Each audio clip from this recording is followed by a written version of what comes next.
자, 이제 대동강을 보겠어요. 대동강이 운하일까요? 아닐까요? 제가 이거 답을 써놨네요. 사실은 한반도 대운하 할 때요, 이거를 보고, 야, 우리가 북한이 흡수 통일이 되면 도로도 있지만 우리가 대운하고 연결시키면 굉장히 좋겠다라고 생각을 해서 대운하 계획까지 다 세워놓은 겁니다. 이때 이게 100km입니다. 100km 내륙에 있는 평안까지 운하화가 돼 있고, 여기에 보면 서해 관문인데, 이 서해 관문을 막음으로 해서 물을 얼마를 모았느냐 하면 팔당 때문에 12개를 모아놨어요. 그러니까 4대강에 16개 보루에서 물 모아둔 거하고 서해 관문에서 물 모아놓은 게 똑같아요. 그럼 왜 관문을 만들었겠어요? 왜냐하면 여기서 밀물, 썰물 때문에 이게 밀물이 되면요, 평양까지 염분 있는 해수 침해의 영향을 받아요. 그러면 그거 농작물로 쓸 수 있어요? 농업용수로 못 쓰잖아요. 그러니까 우리나라에 있는 강들도 다 하구원을 만들어 놓은 이유가 뭐예요? 염분 못 들어오게 하는 거예요. 근데 이 공사 연도가 언제냐면 1986년이었어요. 그 해에 무슨 일이 있었느냐면 잠실 수중보하고 신곡 수중보의 완공일도 1986년입니다. 그거의 힌트가 뭔지 아세요?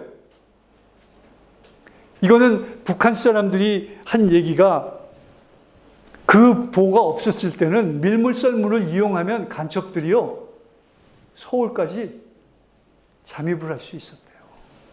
그래서 신곡 수중보를 막아놓으니까 거기서 막힌 거예요. 근데 김정일도요, 김일성도 한국에서 대동강이 운하화됐으니까 여기를 통해서 와가지고 자기 죽일까봐 무서워가지고 이거를 막았다라고 북한 사람들이 생각을 한다는 거예요. 그리고 이때 공사하면서 한 2, 3천 명 죽었다고 그래요. 경부고속도로 할 때 77명 돌아가셨는데 여기 수천 명이 들어. 이게 난공사였죠. 기술력도 없는 데다가 하려니까. 파리는 가서 보면 정말 아름답지도 않은데 왜 아름답다 그러는지 모르겠어요. 낭만적이지도 않은 것 같은데. 그리고 열심히 바지선은요, 일요일에도 다녀요. 일요일도 없어요, 얘네들은. 여기도 바지선이잖아요. 근데 결국은 뭐냐면 문화용성이에요. 스토리를 만드는 거예요. 세느강이 낭만적이냐? 저는 절대로 낭만적이지가 않은데, 야, 낭만적이라니까, 그래, 낭만적이야. 그러고 이런 거 하나씩 보는 거죠. 그러니까 우리도 그렇게 만들 수 있는 거예요. 그러니까 박근혜 대통령의 그 문화용성이라는 그 아이디어는요, 정말 기가 막혀요. 제가 이란 교수하고 2년 전인가 그 탄핵 그때 11월에 말레이시아에 있는 말라야 대학에서 그 프로그램 평가를 했는데, 그때 그 이란 교수가 뭐라 그러느냐 하면, 왜 박근혜 대통령이 그렇게 됐냐, 이상하다 그러면서 그 문화관이 생겼대요. 박근혜 대통령 그때 다녀가고 나서. 근데 이란 사람들이 그렇게 많이 간다는 거예요. 너무 잘 만들었다고. 네? 그러니까 참 이해를 할 수 없는 일들이 너무 많이 일어나는 거예요. 관광산업 같은 경우도요, 다뉴브강에 자전거, 다뉴브 리버 크루즈 바이킹 그래가지고 얼마예요? 8,000불입니다. 8,000불. 네? 그러니까 산업이, 한국의 4대강 해가지고 이런 관광 프로그램 만들면, 여러분들 관광에서 만들어보면요, 제가 굉장히 많은 사람들 모아드릴 수 있어요. 네? 이런 거 하면 되잖아요.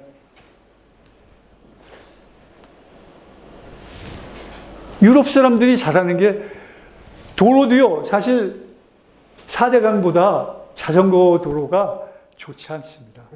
네? 4대강처럼 잘해놓은 도로 없어요. 맞죠? 뒤에 그 완주하신 분, 그죠? 네, 정말 잘 돼 있습니다. 여러분, 그 부다페스트에 있는 그 부다캐슬 그 성이고요. 여기도 야경이 너무 멋있죠. 그래가지고 제 친구가 있어요. 저랑 그 골프 치는 친구가 있는데, 그 잭 웰치라고 제너럴 일렉트릭 있죠. 거기에서 그 전설적인 CEO 하던 분인데 그 밑에서 일을 한 분이에요. 그러고서 이제 퇴직을 하셨는데 부부가 이제 갔다 와서 그 사진을 제가 보여드리는 겁니다. 여기 있고요. 부부가 이제 지금 이 배를 타고 간 거예요. 실내는 이렇게 돼 있고요.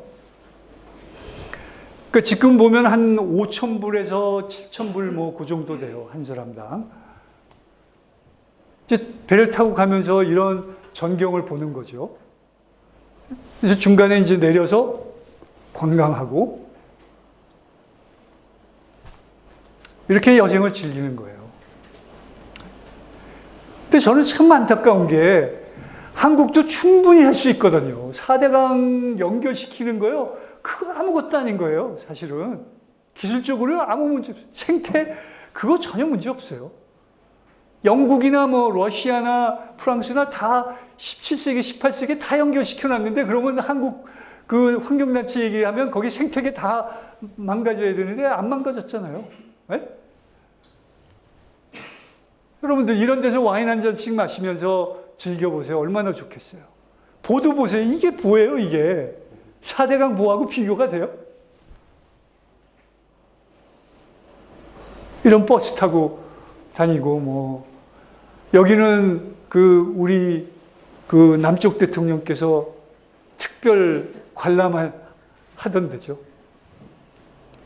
여기에 보면 이제 여기도 간문이 있거든요. 이런 걸 보고 와야 되는데, 이런 건 안 보고, 그죠? 간문이 있고, 여기에 보가 있잖아요, 이 보. 이거 보이세요? 이게 보예요. 이게 찰스 브리지고요. 네?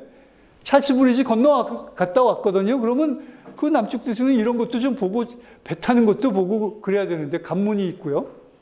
여기서 다 이렇게 배 타잖아요. 네? 보세요, 여기다 보 있잖아요. 이거 보 허물어 가서 그러면 체코 가가지고 이런 거나 좀 보 허물으라고 그러시지. 네? 그런 데서는 말 한마디 못하고 한국 가서만 네? 그리고 옛날 농기구 같은 거 보여주고 그러니까 우리가 이런 데서 사는 거예요 지금. 여러분들 이렇게 돌아가고 싶으세요? 여러분들 후손들 이렇게 만들고 싶으세요? 그러면 어떻게 하셔야 되겠어요? 네? 자, 그래서 이것도 여러분들 한번 크게 해요. 낭만적 환경주의자들은 자연 보존이 미래 세대를 위한 도덕적 의무라고 주장한다. 그러나 자연이 중요한 것은 그 자체의 순수성 때문이 아니라 활용 가치가 있기 때문이다. 미래에 대한 우리의 의무는 자연 자원을 있는 대로 두는 것이 아니라 더 생산적인 자원으로 바꿔 그 가치를 물려주는 데 있다. 후손들도 이런 조상을 고마워할 것이다. 여러분들 아셨죠? 네. 뭔가를 더 한층 진일보 시켜서 물려줘야지 금송아지 있다고 가만히 모셔놓고서 물려주면 어떻게 되겠어요? 미련한 거죠, 그거는. 네? 그런데 그런 미련한 사람들이 지금 세상을 이렇게 뒤흔들고 있는 겁니다. 그래서 저는 여러분한테 지금 꿈을 꾸시고 그것이 일어날 수 있게 열심히 힘을 합쳐서 노력을 했으면 좋겠습니다. 그래서 제가 존경하는 이 대통령 부인이신데 그분이 하시는 말씀이 꿈을 가진 자만이 미래를 가질 수 있다고 했어요. 그래서 여러분들은 정말 꼭 꿈을 가지시고 그것을 이루도록 하십시오. 나이가 100살이 돼도요, 미국 사람들 보면 꿈이 있어요. 버킷리스트라고 해서 꼭 뭐 할 일을 만들어가지고 그 해에 행합니다. 그래서 여러분들도 새해에 계획을 세우셔가지고 좋은 일, 남을 위한 일을 하는데 한번 선택을 하셔가지고 해주시기를 바랍니다. 예, 감사합니다.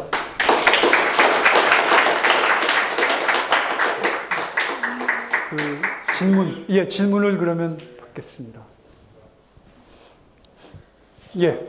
이런 얘기는 저희 좌파 정권 그 행정 담당하고 있는 사람들 앞에서 해주셔야 될 것 같은데 그분들하고 혹시 접촉을 해보셨는지?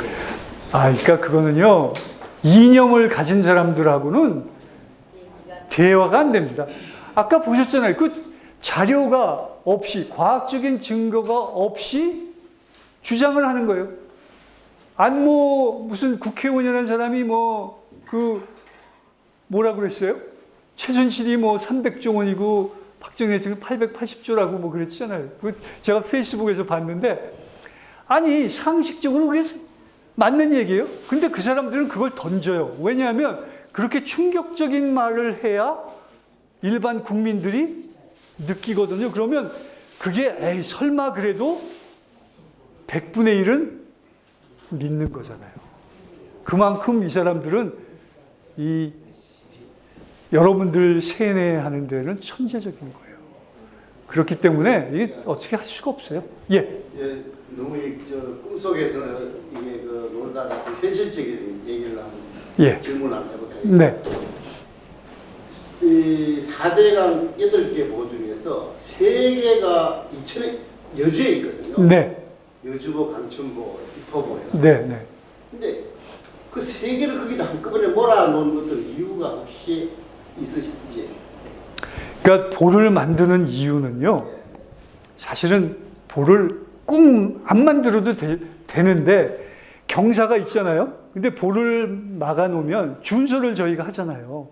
준서를 하기 때문에 보를 안 만들면 한순간에는 하상이 노출이 돼가지고 거기에서 물이 흐르면서 계속 깎이게 돼 있어요. 그래서 그 지점에다가 보를 만들어서 다시 높게 물을 하는 겁니다. 그러니까 경사가 굉장히 심해요. 그렇기 때문에 3개를 연달아 한 거거든요. 그러니까 벨기에 같은 데 가서 보면요, 5개의 관문을 연달아 만들어 놓은 데가 있어요. 네.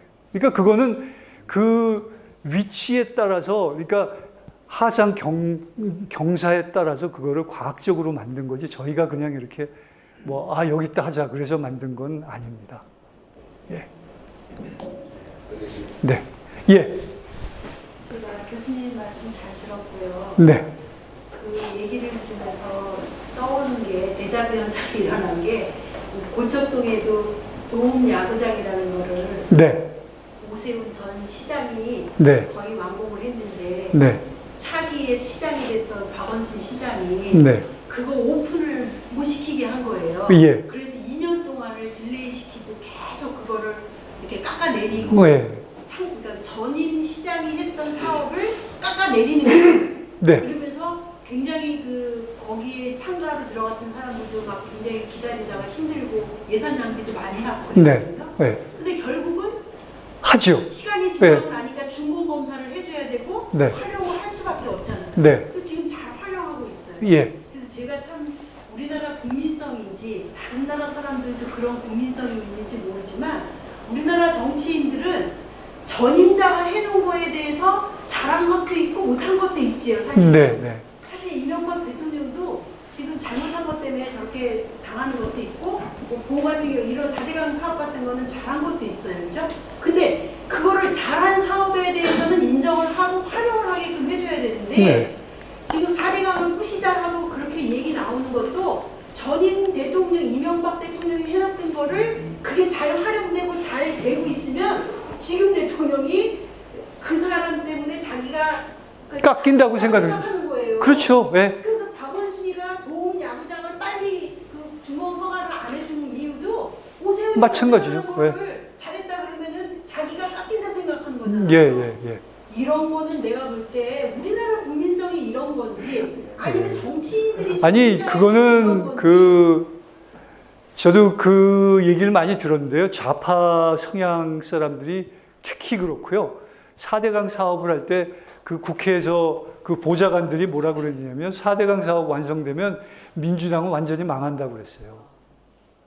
그러니까 필사적으로 4대강을 깎아내리지 않으면 민주당 자체가 굉장히 어려워진다라고 그때서부터 평가를 했었어요. 그러니까 그걸 환경단체를 통해 가지고 지금 계속 하고 있는 거예요. 그러니까 이게 저는 그래요. 국익을 먼저 생각을 해야 되는데 좌파들은요 국익을 생각을 안 하는 거예요. 그러니까 케네디 대통령 같은 경우는요 민주당이니까 어떻게 보면 같은 민주당 성향이잖아요. 그런데 로렌스 시웨이라고 해서 그 운하를 캐나다 쪽으로 했는데 그게 만들어지면 보스턴 항구가 굉장히 타격을 입거든요. 그런데 그 당시에 상원 의원인데도 우리가 이거를 캐나다하고 안 하면 국가적으로 굉장히 큰 손실이다. 그러고 본인이 앞장서서 했어요. 그러니까 정치가라는 게 그런 그 국가의 어떤 그 사명감이라든지 이런 걸 가지고 해야 되는데 지금 하는 그 제가 현재 정권에 있는 사람들을 보면 그게 아니라 이념적으로 삐뚤어져 있는 사람들이 정권을 잡으니까 이때다 그러고서 계속 전에 있던 사람들 다 잡아들이는 거 아니에요? 그러니까 이명박 대통령 같은 경우에 여러분들 이 구속영장 사유를 보면요. 내용이 하나가 없어요. 그리고 증거가 없어요. 증거 하나는 어떤 사장이 이명박 대통령 거다 그랬는데 정지용 회장은요.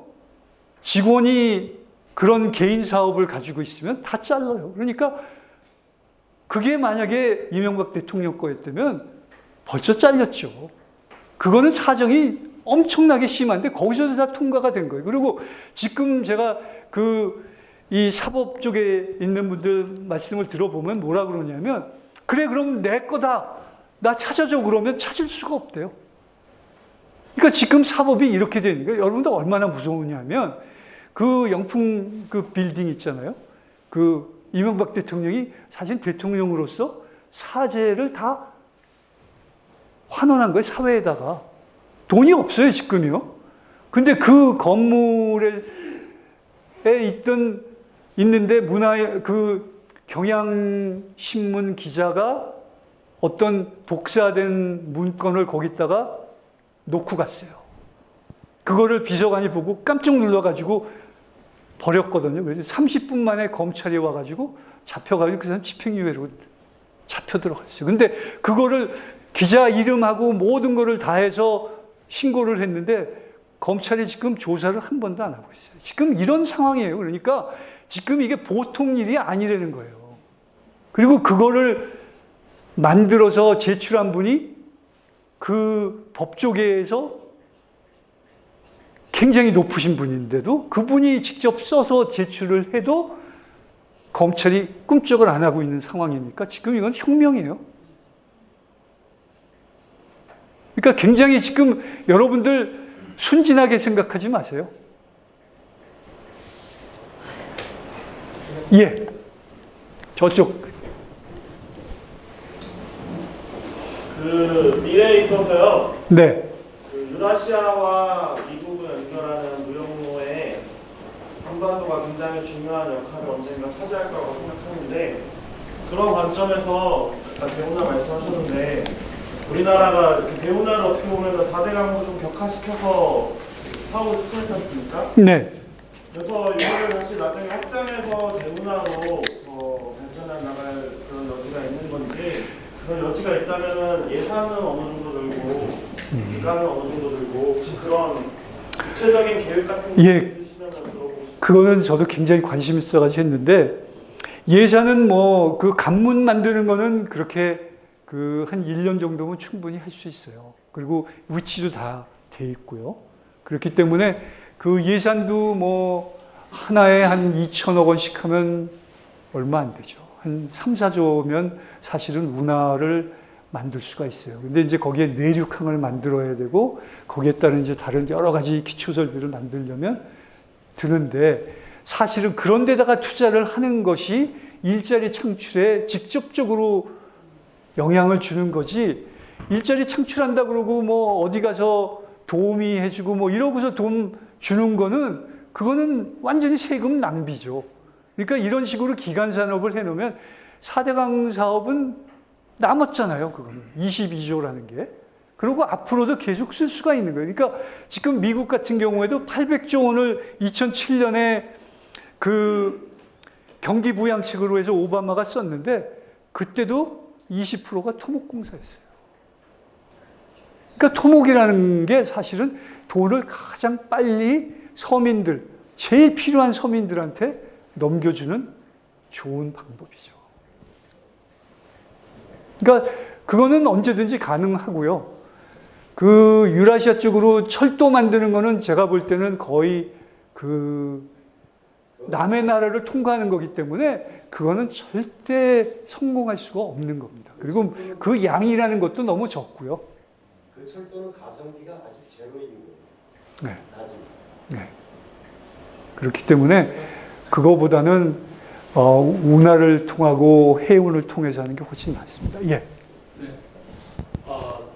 저는 오늘 그 대운하 얘기하신다 해서 어떤 그 현실 정치 비판을 너무 많이 하신 것 같아서 좀 아쉬운 점이 있고요. 제가 그 대운하 그다음에 4대강 사업 특히 이제 경인운하에 대해서 이제 비판을 많이 하고 있는데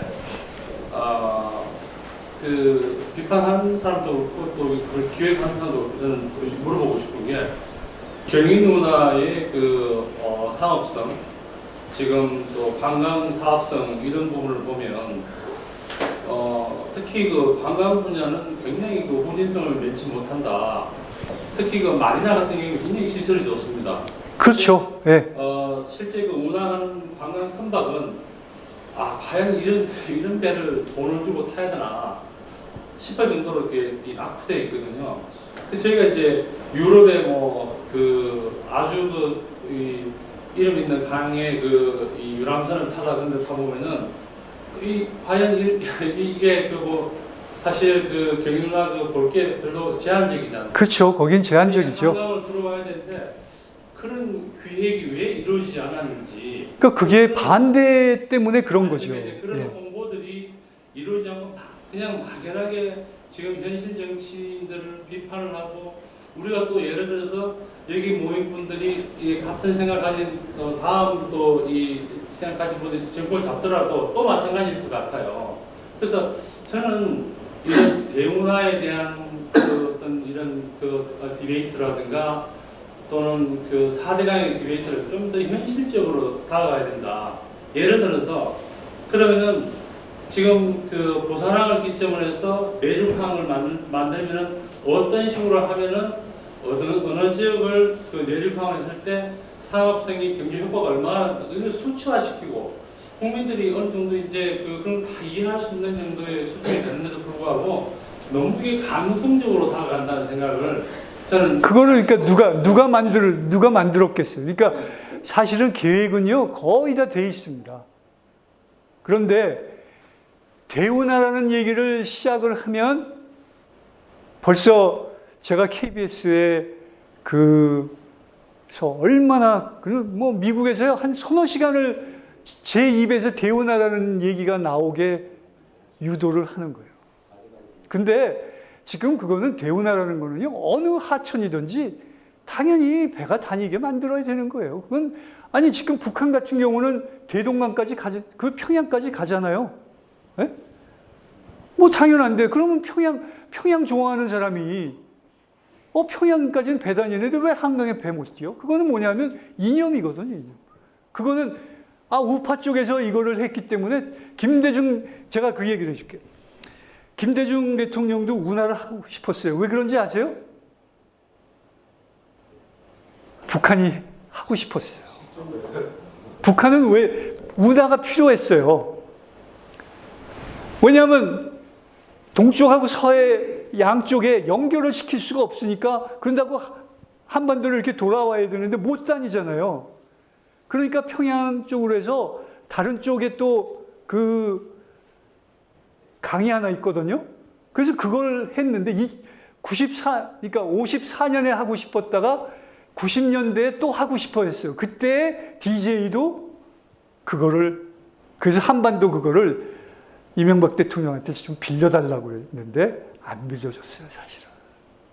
그러니까 좌파든 우파든 사실은 운하가 필요하다는 거는 알아요. 그렇지만 지금 우파가 선점을 했기 때문에 좌파가 그거를 쓸 수가 없는 거예요. 그러면 안 되는 거예요. 그죠? 그러니까 그거는 국익이 아니고 자기네들이 정권을 잡느냐 못 잡느냐 이런 상황에서 이런 거를 근거로 해서 뭐를 하기 때문에 이건 나라가 그러니까 망조가 드는 거죠. 뭐. 국가를 위하고 미래 세대를 위해서 정책을 결정을 해야 되는데 그게 아닌 거예요. 예.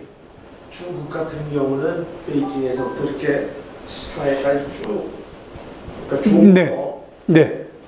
문화가 형성이 돼 있는데 우리나라 같은 경우에 그러면 대문화를 구상하실 때 이렇게 종으로 가는 그런 문화도 구상하고 있는 건가요? 그렇죠. 그러니까 경부는 연결이 되죠. 그러니까 낙동강하고 한강 그거는 돼요. 그리고 이쪽에 금강하고 그 영산강 쪽도 조금만 하면 중으로. 예. 그리고 사실은 한국 같은 경우는 운하를 만들기가 좋은 게 그 위쪽으로는 동해안 쪽으로는 갈 필요가 없거든요. 모든 게 다 부산에서 이 서해안 쪽으로 이루어지기 때문에 거기에 4대강이 다 있는 거잖아요. 그러니까 사실은 운하하기가 굉장히 좋아요. 근데 많은 사람은 일본은 안 하는데 왜 그래? 근데 일본은요, 그 완전히 폭포수예요, 폭포수. 그리고 오사카 제가 이번에도 갔다 왔는데 거기 보면 뭐 완전히 콘크리트로 오사카 도시에 다 콘크리트로 쳐놨잖아요. 직선으로 다 해놓고. 그러니까 그렇게 해서 운하로 해서 배 다니게 만드는 거예요. 교수님 예. 하나만 여쭤보겠습니다. 네. 교수님이 생각하시는 그 운하의 상업성 길이는 미니멈 얼마나 보고 계십니까? 그러니까 몇 킬로가 돼야 상업성이 있다. 예를 들어 우리가 그 지금 이제 육로가 굉장히 발달돼 있고 철로도 발달돼 있고 예.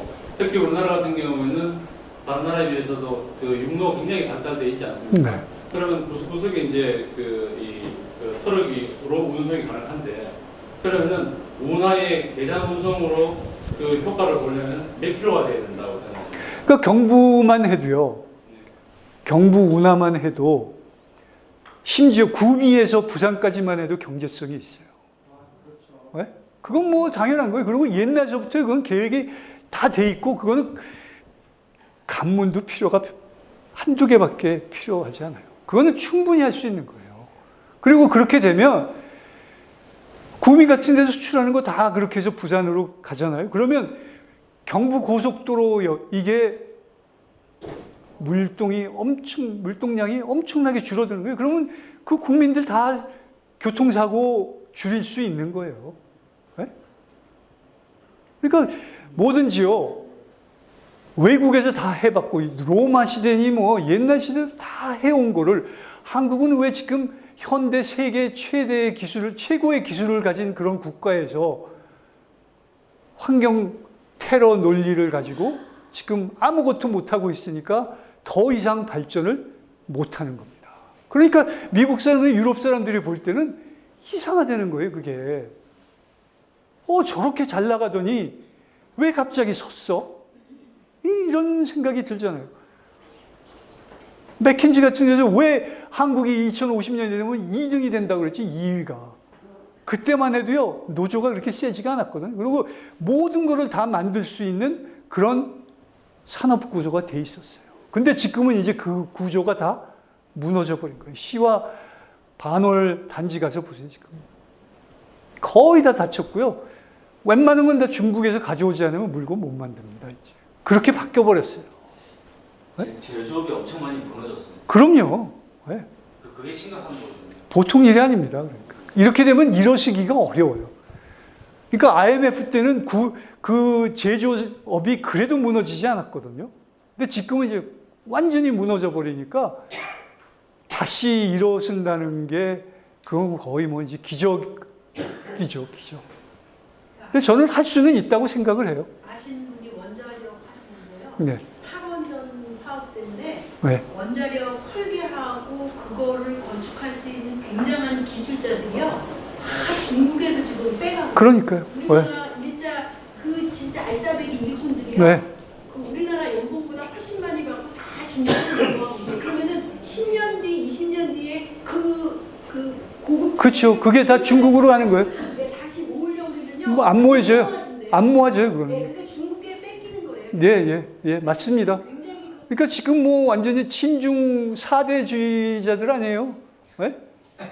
그러니 뭐 잘한다고 생각하겠죠, 뭐. 부속 관련 중소기업체들 원자력 부속 관련 업체들이 500업체가 거의 쓰러지요. 예, 지금. 그래서 사실은 우리나라 원전 돌리는 게 만약에 부품이 고장을 했을 때 예.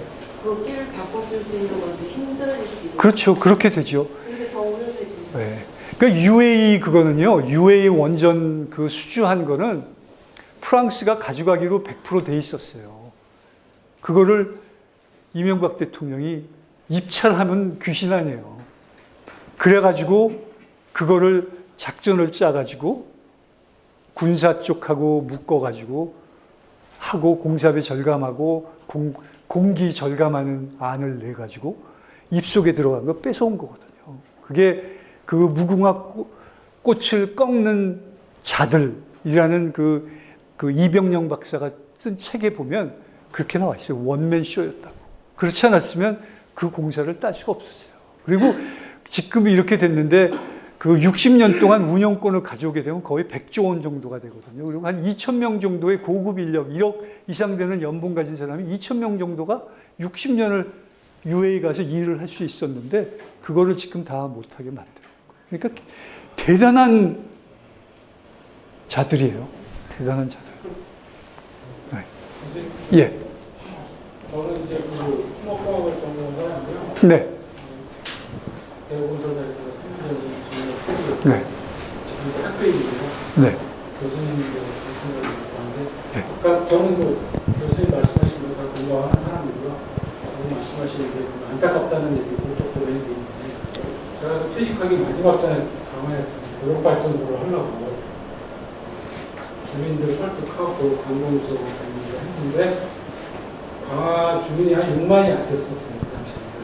3만 명 서명 받고 청와대에 요구하고 박근혜 대통령 100대 과제까지 했는데 환경단체가 필사적으로 못하게 하는 거죠. 그렇죠. 네. 그래서 가올림하고 그 강화가 북한하면 해주도 있어요. 네. 최적의 그 졸업발전소 위치인데 가올림 졸업발전소도 박정희 대통령이 있을 때부터 어디로 계획을 했던 데인데 거기도 환경단체가 반대를 해가지고 머리띠로 청와대까지 보고하고 나서 좀 필사적으로 해가지고 지금은 거기 주민들이 이제 반이 갈라지고 강화도 제가 뭐 가끔 들어가는데 강화 주민들이 지금 할 수 없냐고 다시 좀 해달라고. 그러니까 피해 분들은 국민들밖에 없어요. 그렇죠. 네. 그리고 그때 선동했던 사람들은 없어져요. 사라져버려. 누가 그랬는지 몰라요.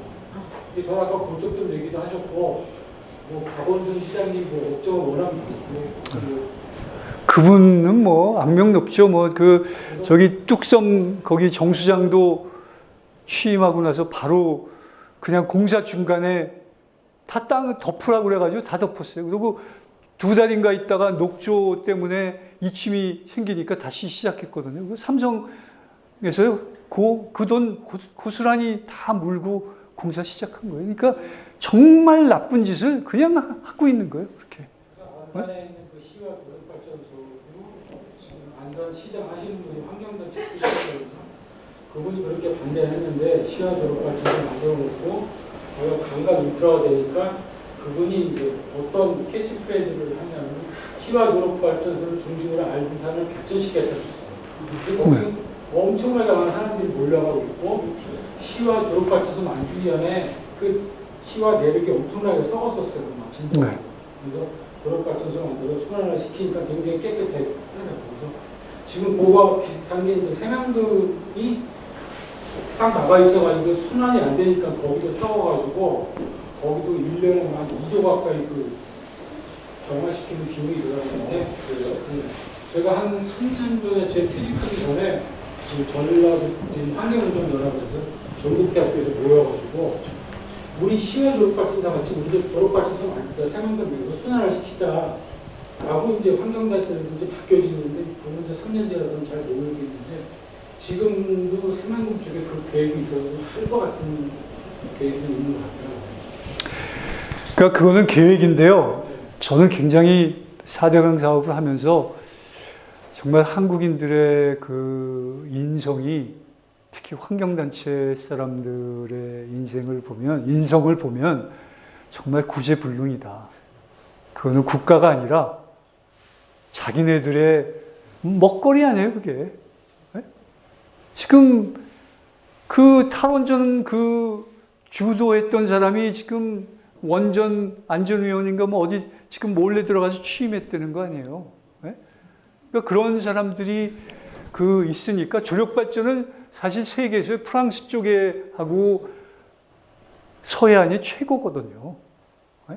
그건 뭐 그냥 앉아서 전기가 나오는 건데 환경 파괴라는 거예요. 그래서 제가 그랬어요. 학생들한테 그걸 해놓고 네덜란드는 그를 갖다가 사용률이, 그러니까 뻘을 갖다가 없애고 인간이 쓸 수 있게 만든 게 95%고, 일본은 80%고, 한국은 40%인데, 우리가 이걸 해가지고 한 45%로 하려고 조력을 발전을 하면 되는데, 어떠니 그랬더니 중고등학생은 다 해야 된다는 거예요. 근데 환경단체만 빼고. 그러니까 일이 안 되는 거예요. 그 사회적인 비용이 얼마가 들겠어요. 공무원들이 왜 하기 힘드냐면요. 민원 때문에 민원이 자기네들 일의 70%라는 거예요. 4대강 사업할 때 70%가 민원이었어요. 그러니 얼마나 사람을 지치게 하는 거예요. 그러니까 정말로 제가 볼 때는 치고 나가야 되는데, 뛰고 가야 되는데 그거 발목 잡는 사람들이 누군지 한번 생각을 해보세요. 그게 다 지금 민주화 운동하고 자기네들이 국가를 위해서 다 한 것 같은데 사실은 보면 제일 썩었잖아요. 뒷돈 받은 게 제일 많아요. 사실은. 아니 환경운동하고 100조 원, 100억대 갑부가 된 사람이 있잖아요. 네? 사사건건 다 반대하고. 반대한 교수들 있잖아요. 그 사람들 돈 얼마나 벌었는지 아세요? 갑부예요, 갑부. 그것도요, 정말 지저분하게 버는 거예요, 지저분. 누가 그래도 금방 터질 거라고. 그러니까 앞에서는 굉장히 고상하고 우아한 척 하지만 뒤에서는 지저분 짓 다 하고 국가를 다 망치는 그런 일들을 하고 있는 거예요. 그러니까 정말 이거는 너무 한 거예요. 그리고 지금 대한민국의 대통령, 특히 박정희 대통령이나 이명박 대통령은요, 돈 한 푼 받은 게 없잖아요. 네? 그거를 갖다가 누구 말 통하고 뭐하고 해서 이렇게 하면 이게 사법이 무너지면 그 국가는 끝나는 거예요. 그러니까 지금 혁명이 완수된 겁니다. 여러분들. 이제 대법원장까지 이렇게 되면. 그럼 여러분들은 이제 그 독재 국가에서 사시는 거예요. 예. 그래요, 젊은 학생. 궁금한 게 있는데, 스토리 아까 말씀해 주셨는데, 각 나라마다 관광지에 대한 스토리 낭만적인 거를 찾아서 사람들이 여행 간다고 네. 말씀하셨거든요. 유럽은 서구 사회에 대해서 사람들이 갖고 있는 낭만적인 것들, 역사적인 것들을 존경하면서 가는 걸로 생각하는데, 저희 이제 4대강을 계획하시면서 우리나라가 대한민국이 어떤 스토리를 가지고서 이제 예를 들면은 저는 개인적으로 일본 하면은 떠오르는 이미지들이 많거든요. 애니메이션도 많고 여러 가지 꽃 이미지도 많고 그런 이미지가 떠오르는데, 그런 사업을 이렇게 참여하시면서 스토리에 대해서 박근혜 대통령께서 문화 융성에 관해서 말씀하셨던 것이 좀 어떻게 좀 더 말씀해 주실 게 있는지, 의미가 있으신지 궁금합니다. 그러니까 문화 융성 쪽으로 해서는요, 사실 4대강 보를 중심으로 문화가 융성하게 만드는 게 계획이었거든요. 그리고 각 그 보마다 스토리가 있어요. 여러분들 그거 보시면. 그래서 그런 스토리를 가지고 문화를 만들면 외국 사람들이 올 때 한국의 문화는 분명히 다른 나라하고 달라요. 그리고 한국의 K-팝이라든지 K로 관계되는 음식서부터 모든 것들이 굉장히 독특하고 세계적으로 될 수 있는 것들이 많아요. 근데 그것이 순식간에 되는 게 아니에요. 유럽 같은 경우는 벌써 몇백 년을 쌓아온 거 아니에요. 그러니까 앞으로 우리가 그거를 30년, 40년, 50년을 하면 그 문화가 만들어지고 그 문화가 만들어지면 전 세계에서 오는 거죠. 네? 그러니까 그 문화라는 거는 거기 있는 사람들이 하는데 지금 지자체장들은요 벌써 그거 거의 다 자기네들끼리 해놓은 게 다 있어요. 그러니까 안동 같은 데는 벌써 그쪽을 중심으로 해서 문화 만들어 놓고, 네? 그리고 거기에 젊은 사람들의 아이디어가 들어가고, 그렇게 하면서 이제 문화가 융성되고 국가의 이미지가 올라가면 그 이미지로 해서 또 수출도 더 잘 되는 거고. 그러니까 그렇게 생각하면, 그러니까 박근혜 대통령이 그거는 맞는 것 같아요. 많은 사람들이 그 얘기를 해요. 문화가 융성하게 되면 온 세계 사람들이 한국에 관심을 가지게 되고 그렇게 되면 한국 제품을 살 것이다. 그거예요. 그리고 한국 사람들이 문화 만드는 거는 지금 아무것도 없는데도 이렇게 BTS인가? 뭐 그거 보면요 미국 사람들이 그냥 뭐 놀라 자빠져요. 그러니까 가능성은 있는데 지금 이 가능성을 완전히 죽여버린 상태라는 거죠. 네, 시간이 조금 오래됐는데 출장 오셔가지고 잠깐 아닙니다. 뭐. 더 질문하실 거 있으면 하시고요. 아니면 그만. 질문이 없으시면은 어렵게 와주셨는데 마지막으로 이렇게 해주실 말씀 있으시면은 마지막으로 부탁드립니다. 예, 제가 한국인이었다는 거에 대해서 굉장히 저는 긍지를 느끼고 있어요. 그리고 제가 미국에서 살면서 느끼는 거는 정말 한국인들은 무엇이든지 할 수 있다. 그냥 맨몸에 어디다 떨어뜨려도 살 수 있는 그런 능력이 있습니다. 그렇기 때문에 우리는 지금이라도 정신 차려가지고 뭔가를 하면 더 큰 일을 할 수가 있어요. 그래서 여러분들도 그 용기를 내시고 지혜를 모아가지고 대한민국이 더 번성하는 그런 그 힘이 되주셨으면 감사하겠습니다. 예.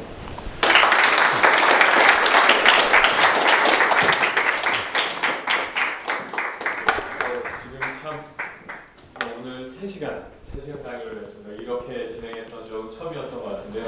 그 혼을 다루는 강의를 진행해 주신 박정현 교수님께 다시 한번 큰 박수.